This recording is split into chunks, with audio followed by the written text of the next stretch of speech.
Joining us now, Mr. Mitchell Page, but he's not from his usual place of dwelling. He's also not in his vehicle either. He is joining us from the friendly confines of Arizona. I don't know what town you're in or what city you're in, but I do know you're out in that particular West Coast state. Welcome into In Touch with Indiana Sports, my friend. Yeah, happy to be here. It's nice to have a little bye week. I'm in Scottsdale. I'm playing in a golf tournament this week, so IU schedule lined up for them, lined up for me as well to be able to be out here and not have to miss anything. I can't really tell what kind of building you're at, but it looks very tranquil, kind of like a little oasis. I don't know why I'm getting that vibe from where you're sitting, but I can kind of tell it's pretty nice. Yeah, it's my partner for the tournament. It's his birthday tomorrow, so we got a little nicer house. Got a little turf area. We're in Arizona, so there's desert, and there's not gonna be no grass, but little turf area for cornhole or whatever. Got a nice pool, got a hot tub. It's nice. Living it up, enjoying the bye week in style. We're trying. We're absolutely trying. I didn't like what happened in the college football world yesterday. I'm going to lead right into it. Is it because of the Georgia result specifically? I just think there's a lot of – with Indiana not playing, it's like out of sight, out of mind. You get all these people that think the SEC is so good, even though they just beat each other.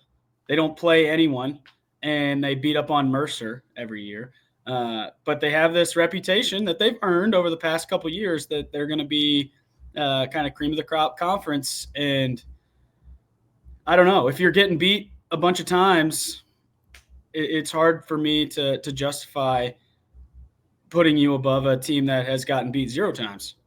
Well, I'll say this. I don't particularly think that Georgia is going to jump Indiana after their win over Tennessee, especially when you consider the fact that Tennessee was already considered one spot lower than Indiana in last week's college football playoff ranking. So it wouldn't surprise me if maybe you see them switch spots potentially, or at least, inch them up a little bit closer. But I don't think any 2-loss team at this point in the season is going to jump an unbeaten team from a Power 4 conference. Agree. And I don't think it'll happen this week, but because of the things that I just mentioned, the margin for error for Indiana got almost infinitely smaller. I'm kind of starting to believe that Indiana might have to win for the committee to not put 5 or 6 SEC teams in the 12-team playoff. And I don't know why I feel like that. I do. I think the game at least has to be ultra competitive. There's no handle business, lose by 10 and still make it. For whatever reason, that's what I feel in my heart. So you have to, and I don't know why I said that with a little Southern accent, in my heart, but I think that it's Oregon it was such a funny 4 hours because you're watching Oregon and they should have lost. They played terrible. If Wisconsin had a pulse on offense, they go down and at least get a field goal, tie the game, and they just couldn't do it, couldn't get out of their own way. You're feeling like, holy crap, we're going to make the Big Ten championship with ease. And then now you're sitting here, Oregon pulls it out. You got a Georgia win, kind of a dominant win over Tennessee, who people think are pretty good. Finally, Carson Beck throws it to his own team for the first time in 6 weeks. And now you start getting the SEC so good. It just worries me about the perception of a committee that's shown a lot of those biases in the past. Yeah, and again, the committee does shift around every year. I think there are some that shuffle in out of the committee, and there's some that return and that type of stuff.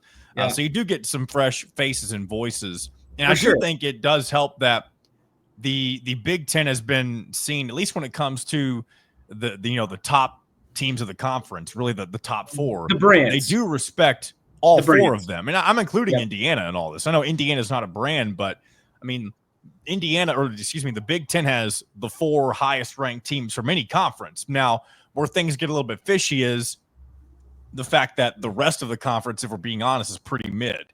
They're terrible. Who's below Indiana when it comes to who's the 5th best team? Is it Illinois? Is it Iowa? Is it probably Iowa? And Iowa is up and down. They've had some good games, some bad games. Maybe Wisconsin. That's Wisconsin, true. I mean, yeah, Wisconsin, I mean, their quarterback is kind of stinky. At least he played stinky at the end of the game last night. yeah, But right, and I know that's not the yeah, quarterback that they've been going with all season long. He's their backup. But yeah, I mean, I had a friend of mine who is a Wisconsin fan, and I can't remember if it was him or if this was somebody on Twitter, but he had mentioned that he thinks that Wisconsin's quarterback would be a good FCS QB. He has no business being a power 4 level quarterback. And maybe you disagree with that. We're not here to, evaluate Wisconsin football. yeah. But are you aware of what would have changed when it comes to the Big Ten race if Oregon would have lost? I mean, I know that there's a scenario where you would have had 11-1 Oregon, 11-1 Penn State, I guess 11-1 Ohio State. And would you have potentially had a 4-way tie at 11-1 if Oregon lost last night? Yeah, I mean, I don't know. It just got more interesting. Yeah. I think Oregon kind of has the inside track. I'm not really sure what it really changed when you talk about the actual tiebreakers themselves, but as it stands, Oregon kind of has that spot locked up, and the other 3 teams are kind of battling, right? Indiana's got to go to Ohio State and win to lock that spot up because of the tiebreakers currently. And I just think it added more confusion.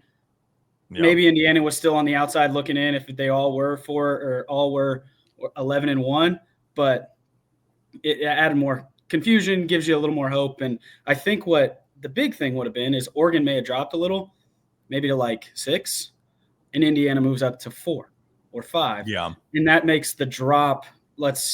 I believe Indiana is going to go to Ohio State and win, and that's going to fix all of this. Then we don't have to talk about anything. Now we're all of a sudden talking about a first round bye instead of just making it. But and I'm going to say this too, to cut you off for a second. Yeah. I think we've got, at least for me, I've gotten to the point to where, and Mitchell, you know that I'm not the kind of person that argues back and forth with people on Twitter. Right. Well, a buddy of mine, so the other, or I guess earlier tonight, before we started recording this, I saw a tweet put up, and it was a tweet that had a video of Kirby Smart basically talking about why the SEC is so good. You may or may not have seen it make its rounds. It's the classic crap. Yeah, and so I quote tweeted with that, saying something along the lines of, it'd be nice if the SEC played 9 conference games, something like that. And a buddy of mine who is a Kentucky fan decided to rebuttal. And again, I wasn't even talking about Kentucky. I was just talking about the SEC in general. But seeing his response and basically just whining because his Kentucky team is not good enough to play in a difficult SEC conference. SEC teams love to talk about how mighty the conference is until...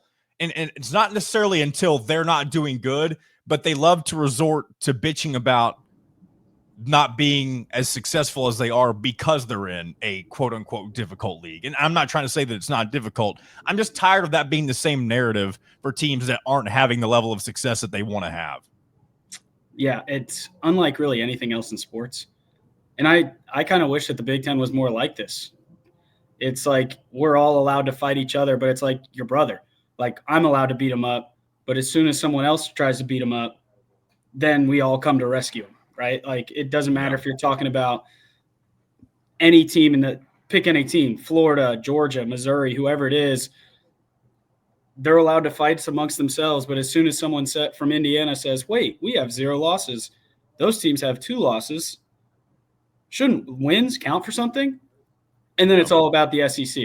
And it's the same thing as like, your brother on the playground saying something, whatever he says, and then all of his other brothers come and protect him. I wish that the Big Ten was more like that. I think that you have to be, especially as college football continues to evolve, they're going to have to take on some of that mindset of we protect each other, because it's going to be kind of a revolving door as you start to see the conferences get more power. The Big Ten's going to have to keep up with the SEC. The SEC already does that for each other. They've got a lot of power. And I think I'm worried that that's going to be on display. The one thing I would love to see is when we get to this 12-team playoff, no matter how many SEC teams get in, or what position seating they end up getting. I would love to see all of them just lose out. And that, I think at that point you can kind of shift the conversation to, well, oh, yeah, the SEC is a good conference, but maybe they're not as unbeatable as they've been in the past with that. I mean, that's probably, if you're not an SEC fan, that's probably best case scenario, because without that, you're never going to change that narrative, I feel like. Yeah, it's a good conference. They've had the best teams in the country however many years out of however many years. It feels like they've just dominated college football for the last 10 years. But it wasn't that way before that. And it is funny. I do watch those games hoping both teams will lose.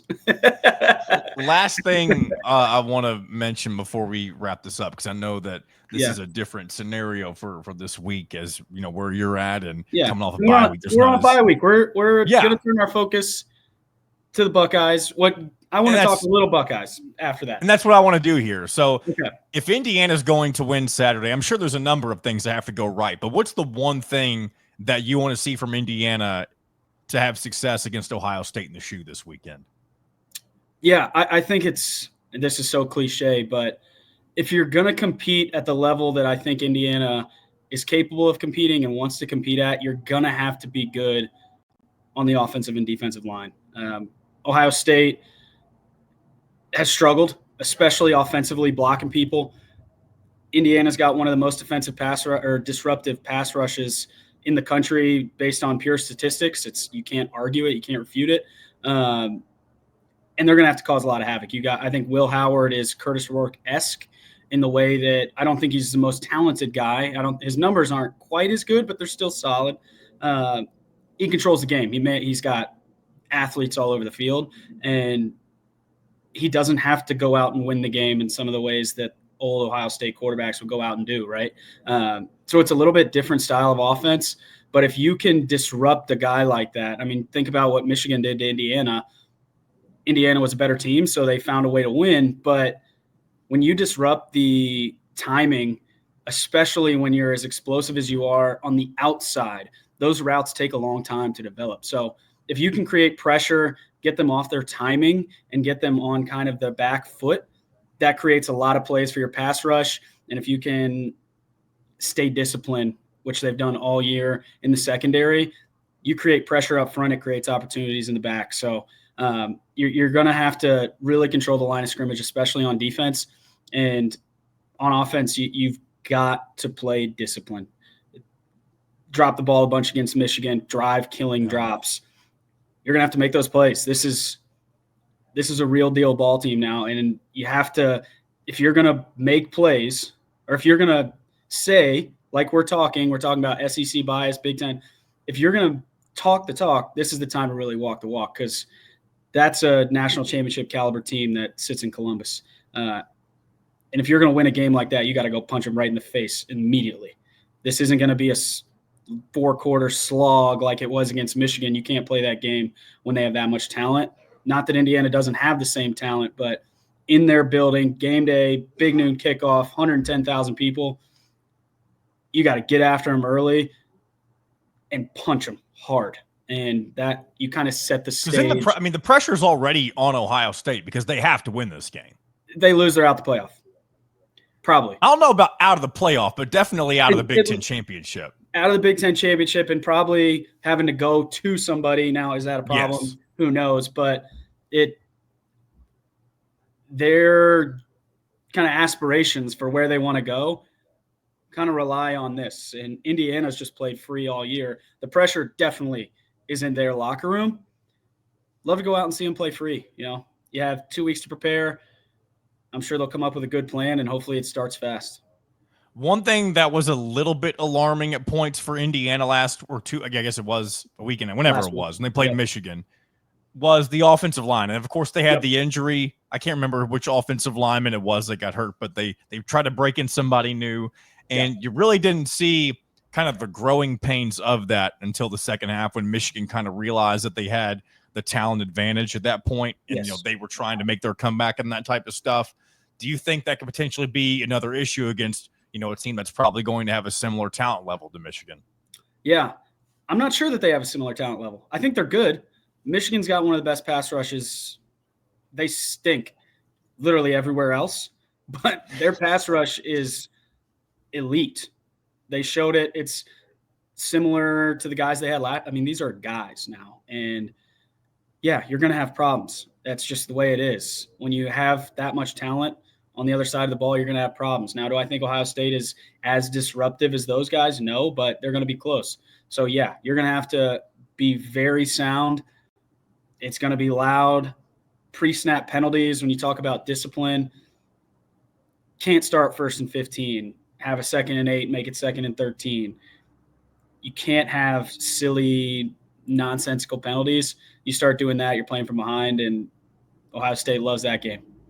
I'm excited to see it, man. It's going to have to be the most disciplined performance. You don't have to do anything special. You got talent. You've made the plays. You've shown you're capable. But maintaining an elite level of discipline is what separates the best teams in the country versus the worst. You just can't win when you have pre-snap penalties and drop balls and don't maintain gap responsibility on the D-line. And we'll find out later, I was going to say later this week, but after next weekend, whether or not Indiana truly belongs with the elite of the elite. We've thought so pretty much all year long. I'm sure, Mitchell, it does seem like you had the inkling before that I did. I can absolutely admit that, because I remember you were pulling the FPI predictions on me before I even had a chance to really kind of buy into that. And at that point, I don't think everybody thought it was complete nonsense, but I mean, when it was that early in the season, because I believe it was pretty much after the UCLA win, when those metrics really started to kind of realize what Indiana could potentially have. And I mean, to the FPI's credit, however that formula works, I mean, they've been pretty much right on the money ever since. So, and props to you for, buying into that as quickly as you did. And, again, I can't believe we're here. And again, I sometimes know we talk about this a lot. It's like the pinch me type of moments, like Indiana's really in this position. I'm excited that they're going to be playing a meaningful football game on the road against a blue blood football program with a chance to solidify your college football playoff appearance. You'll do that for sure if you win. And then potentially all but solidify your Big Ten championship game appearance, because you do technically have to take care of Purdue, I would say, to guarantee that. But we'll get there after. We get there when we get there. Yeah. You go out when we get there. You go out and beat Ohio State in their building. Now things start to really change, and I think it's a possibility, man. I can't wait for next week. It's Ohio State week, 8 week. Let's go. Will you be there? Will you? I remember you've talked before. Will you be in Columbus? No, I needed a night game. Okay. I needed a night game, so I'll still be traveling. I won't be in the air, so I'll be able to watch it on the ground, but I'm not going to be able to make it. It sucks. Mitchell Paige, I appreciate your time as always. Good luck at the Barstool Classic. Thank you, sir. We're going to try to go win it. We'll see. Go win it. And hopefully we'll have 2 good wins to talk about next Monday.